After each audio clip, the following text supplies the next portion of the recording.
Hello, we are in Genesis chapter 6, verse 9.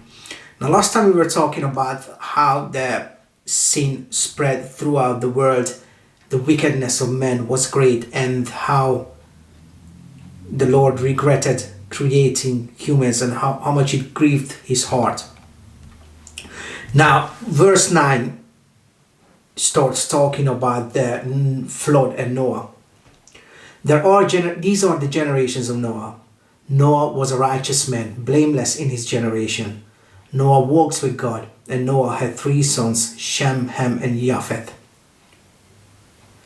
Now the earth was corrupt in God's sight, and the earth was filled with violence. And God saw the earth, and behold, it was corrupt, for all flesh had corrupted their way on the earth. And God said to Noah, I have determined to make an end of all flesh, for the earth is filled with violence through them. Behold, I will destroy them with the earth. Make yourself an ark of gopher wood.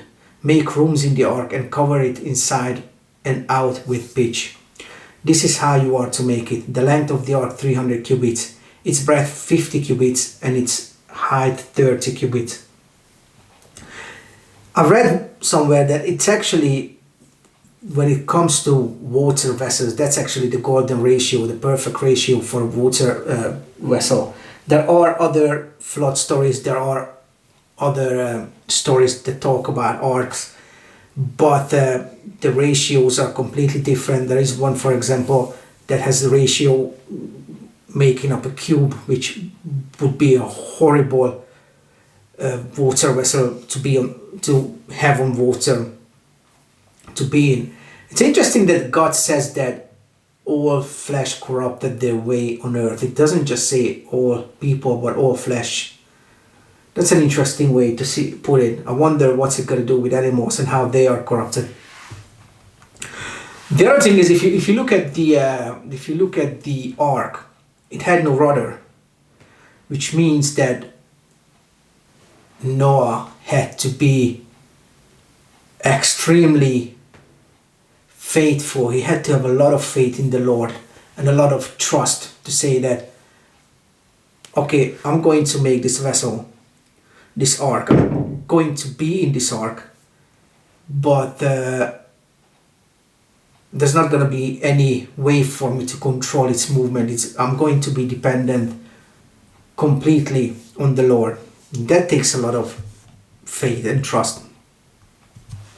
Verse 16, make a roof for the ark and finish it with a cubit above, and set the door of the ark in its side.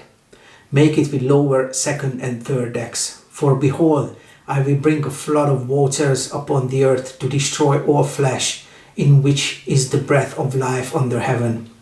Everything that is on the earth shall die, but I will establish my covenant with you, and you shall come into the ark, and your sons, your wife, and your son's wife with you.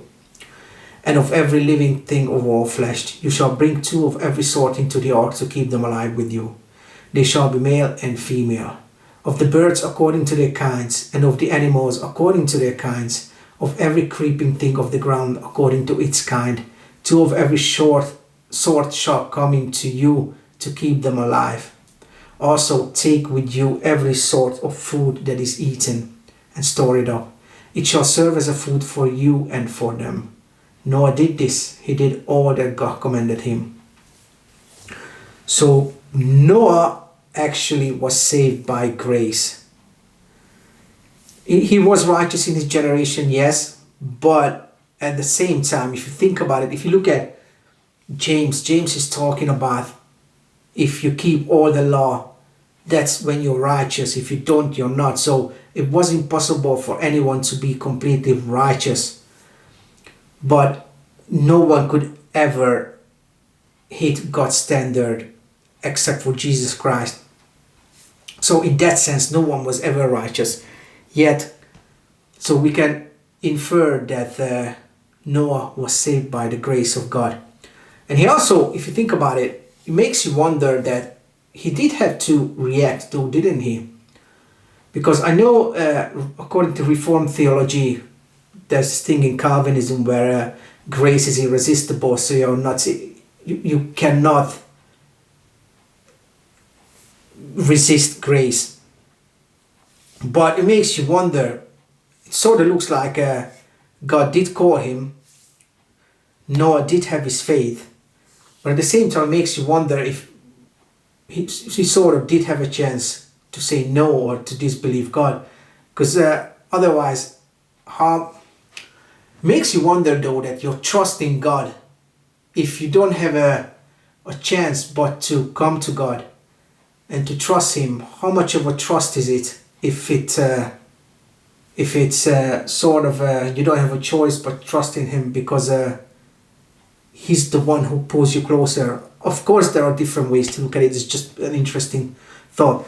But I think what we have to take away from this chapter is trust God, trusting Him. Yes, you can make all kinds of arguments or nitpicking whether, how did Noah get the animals from the north or from the south, or was it a global flood? Yes, you can argue, you can make all kinds of arguments, but I think that should come when you have a basic understanding of God, because you have to seek His kingdom and His righteousness first, as Jesus said. Then we can talk about these things. I think these are interesting things to talk about, especially when you talk to your non-believing friends. Especially, I remember reading about the difference between micro and macro evolution. Whereas, macro evolution states that a dolphin became a dog, for example, and microevolution says that you exercise and you become stronger. And I read that somewhere that yes, it is possible, because if he took every animal of its kind, then it was possible, taking microevolution into consideration, that you would have all these animals on the planet. I remember reading that there's some sort of algorithm insurance companies use to determine or to predict how the number of humans will multiply, and they say that if you count back so many hundreds of thousands of years, it doesn't work, but if you count back a couple of thousand years, then it would work out perfectly. Again, it's an interesting thought. Do with it what you will, but we are saved by grace. We have to come to God. He called us. I believe He called everyone to be saved. All we have to do is react. Amen.